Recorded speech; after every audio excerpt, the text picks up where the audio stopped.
Ayan, no? Ito yung karugtong natin. Ayan, no? Ang galing, no? Ang ganda ng mga bulaklak. Okay, ah. Ang galing, eh. Naalala ko yung mama ko, eh. Yung nandito, eh. Mama Linda. Yung nandito noong 2010. May ganito sa parke sa amin. May mga halaman. May magpasok ko ng kwarto nila, eh. Mayroon ng halaman. Wala namang halaman yun. Sabi ko, ma, saan ka nakabili nun? Saan ka nakakuha? Alam ko na kung saan ang galing. Sabi ko ba, bawal yung kukuha ka ng halaman. Hindi ito Pilipinas. Nasagot sa akin eh. Wala naman daw tao. Magpapaalam daw dapat siya eh. Ay, nabuhay na yan. Yan o, galing o. Ganda eh. Ito tayo nang galing. Sa fountain na yan. Ngayon, pupunta tayo dito sa Pedrola. Parang porsyonado ko lang puntahan yan. Galing din nito. Ano kaya to? Simbahan? Wala naman nakalagay. Lapit lang natin. Ito yung gilid ng San Jose. Talagang gusto kong puntahan, no? Ito talagang gusto kong puntahan na pag-iinitan ko. Makalapit-lapit man lang.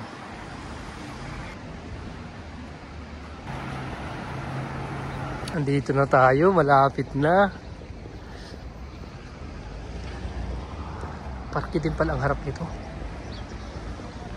Parke din pala ang harap nito.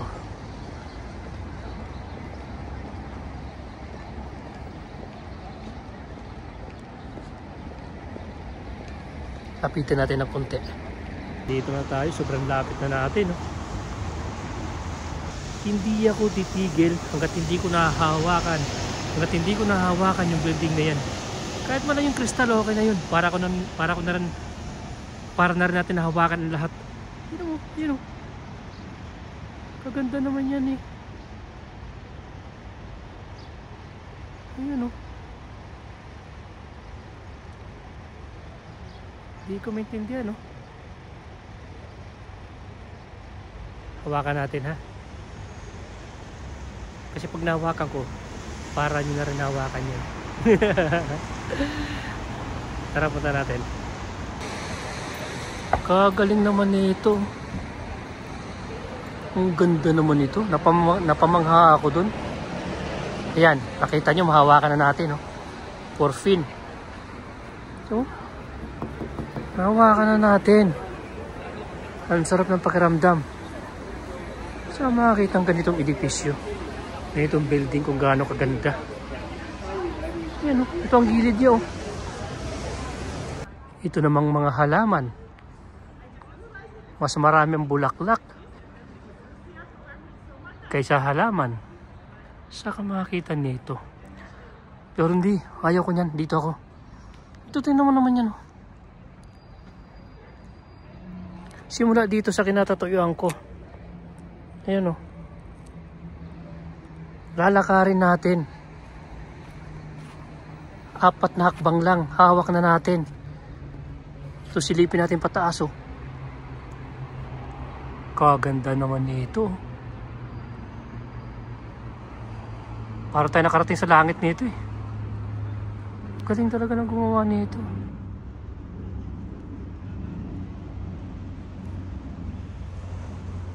Nakakamangha lang eh. Sa atin kasi sa Pilipinas may mga gwardiya na to kasi hindi mo malapitan. Ito oh. Para lang hard din na hindi maintindihan. Ang galing eh.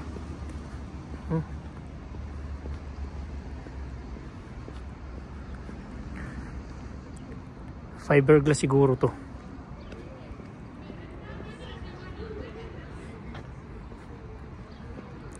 Ito yung gilid nyo. Ang laki naman ito. Sobrang laki oh. Kung nandito kasi sa personal, makikita nyo ang laki. Sobrang laki nyo. Parang dambuhalang spaceship. Ang laki. Sobra. Nakalain mo sa laki na yan, nahahawakan natin Ayun, nakikita na ako rito. Bawal ako magpakita kasi marami tayong bashers. Ayun, no. Nahahawakan lang. Pag nahawakan mo yung building na yun, hawakan mo na rin yung lupa. Yan, no. Lubos-lubusin mo na. Oh, simula dito paakyat. Kaganda naman yan, no. Saan ka pa niyan? Kakatuwa naman, nakakatanggal ng pagod. Galing eh. Wala ka mo lang makikita ang gwardya. Ngayon ko lang nalapitan to sa tanan ng buhay ko. Kung naalala nyo sa trabaho ni Mrs. kahapon, nang pumunta ako doon ng umuulan, sinom ko to eh. Ito naman sa likod. Ang laki pa rin niya. Hindi ako maka-get over. Ano mo, may pasukan din para dito?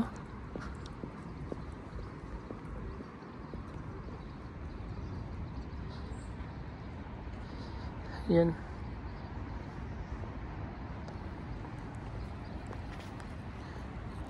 Yan, oh. Nasa likod na tayo. Ganda. Namanghalang ako. Saka meron din pala doon sentro komersyal, oh. Hindi ko alam kung nakapasok na ako doon. Nakapasok na tayo. Ano pangalan? Sentro komersyal Subiarte. Sentro komersyal Subiarte. Ibig sabihin, may kainan dyan. Kumikarot ng tiyan ko, ah. Dapat nagbaon ako ng kanin at saka adobong manok. Baon ng party ito na kain sa parke. Por Dios, por santo.